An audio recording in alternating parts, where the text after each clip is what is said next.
Il s'est appliqué. Il a soigné ses lettres, évité les taches, évité de corner la page, de tracer ses traits de travers, de faire baver l'encre. Naturellement, ça n'a pas suffi. Il a dû chercher ses mots aussi. Des mots brillants, beaux à regarder, jolis à entendre. Et il faut croire qu'il les a trouvés puisqu'il a eu « très bien ». S'il s'enchante de ce « très bien », calligraphié en grand et à l'encre rouge, il sait qu'il n'y a rien que de très normal. D'autres avant lui ont eu très bien. Certains en ont même eu plusieurs.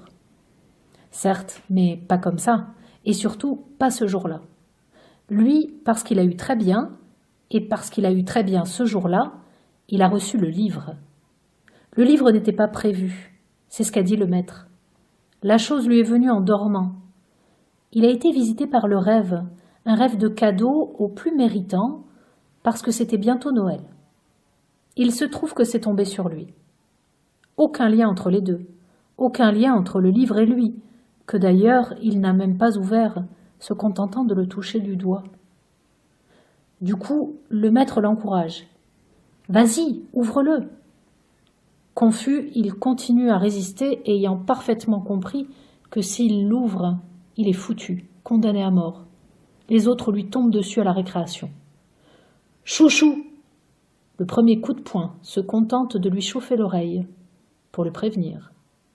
Il pourrait se sauver, se cacher, se réfugier auprès d'un grand, rejoindre le carré des maîtres et moucharder. Il ne le fera pas. Le livre lui a coupé la chique, d'autant que la rumeur n'a pas tardé à enfler. Crachés comme des billes, les mots font aussi mal que des coups. Pour l'heure, on se contente de lui flanquer des bourrades. On s'amuse à le coincer et à le bousculer. De temps en temps, une main lui pince la nuque, le dos, les bras, les fesses. Mais surtout, il y a les grimaces, menton froncé, lèvres tordues, nez retroussé, front plissé. Des gnomes, dont il voit bien que c'est moins leur laideur qu'ils affichent que la sienne. Ces mots, 1000 fois répétés, lui dressent une haie d'honneur. On dirait un nuage de mouches, et lui, un morceau de bidoche faisandé. Chouchou, chouchou, chouchou, chouchou, ces mots chouchou, que tous répètent à l'infini ont déjà fait 1000 fois le tour de la cour, qui ne sait plus où se réfugier. Alors il rase les murs, essaie de dénicher des coins secrets, des angles morts, des petits creux d'oubli où on ne le verra pas. Peine perdue. Le voilà devenu célèbre. Encore heureux, quand on se contente d'arrondir les lèvres en cul de poule et d'esquisser seulement le « chut » comme pour dire « chut ». Il devrait prendre l'air béat d'un saint.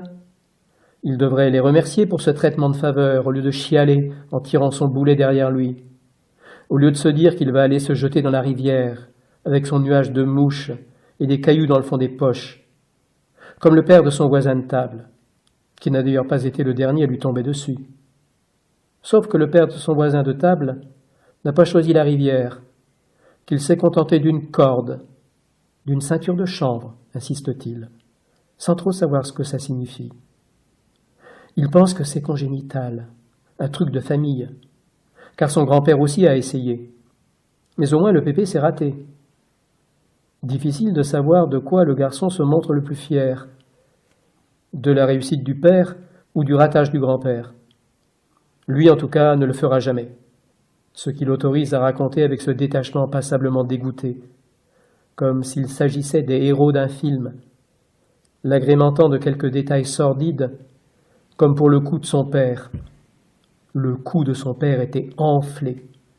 Il ne l'a pas vu. Il a seulement entendu dire, et c'est pire, car à partir de là, on imagine, on voit les choses avec d'autres yeux. On voit un collier, un gros collier de cuir comme on en met au clébard. On voit un pantin au visage violacé, suspendu à la poutre, au-dessus du trou, où on a fini par sombrer soi-même en fermant les yeux. Le réveil est brutal. Même si Chouchou ne s'est pas vraiment écroulé, qu'il s'est seulement baissé, juste baissé, au moment où le poing allait le frapper. Un réflexe. Il n'a rien qu'à calculer. C'est arrivé comme ça.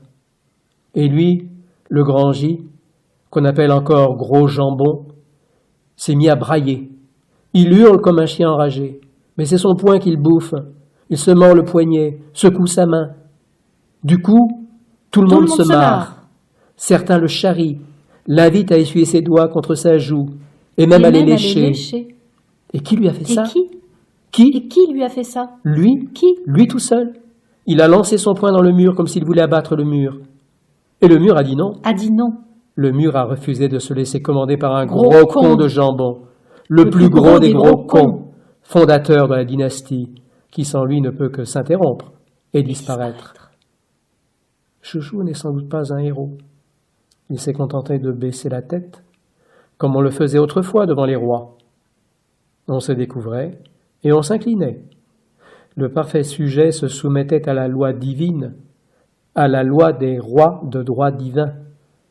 Parfois, il tombait à genoux et implorait.